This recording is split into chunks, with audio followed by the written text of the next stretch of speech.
ഇന്നും നമുക്കൊരു കഞ്ഞിക്കഥയായാലോ? ഇല്ലേ? നാവിൽ വെള്ളം ഊറും ഇല്ലേ? കഞ്ഞീന്ന് കേട്ട് കഴിഞ്ഞാൽ.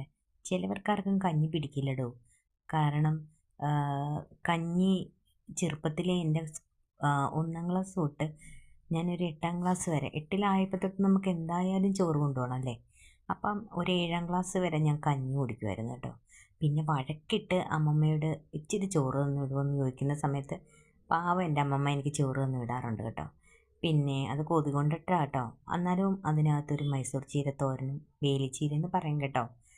ആ ചോരനും ഒരു ചമ്മന്തി. എനിക്ക് കൂടുതൽ ഇഷ്ടം മുളക് പൊടി കുഴയ്ക്കാനാണ് കേട്ടോ. എന്നെപ്പോലെ ആരെങ്കിലും ഉണ്ടെങ്കിൽ ഒന്ന് കമൻറ്റ് ചെയ്യണേ കൂട്ടുകാരെ. അപ്പം എന്താ ഞാൻ പറഞ്ഞു വന്നേ, അത് തന്നെ കഞ്ഞിക്കഥ. ചെറുപ്പം തൊട്ടേ നമ്മൾ പയറും കഞ്ഞിയും സ്കൂളിൽ നിന്ന് കിട്ടുമല്ലോ. അപ്പം ഈ പയറും കഞ്ഞിയും സ്കൂളിൽ നിന്ന് കിട്ടുമ്പം എൻ്റെ തട്ടത്തിൽ മാത്രം ചമ്മന്തി അച്ചാറും ഒന്നും കാണില്ല കേട്ടോ. പക്ഷേ എൻ്റെ കൂട്ടുകാരുടെ കയ്യിലൊക്കെ ചമ്മന്തിയും അച്ചാറും ഒക്കെ തട്ടത്തിൽ കാണും കേട്ടോ. അങ്ങനെ ഇരുന്നപ്പോൾ എൻ്റെ അമ്മമ്മ ഒരു ദിവസം എനിക്ക് ചമ്മന്തി തന്നു വിട്ടു, ഒരു ദിവസം അച്ചാർ തന്നു വിട്ടു. എൻ്റെ ഭഗവാനെ, എനിക്കുണ്ടായ സന്തോഷം പറഞ്ഞറിയിക്കാൻ കഴിയില്ല കേട്ടോ.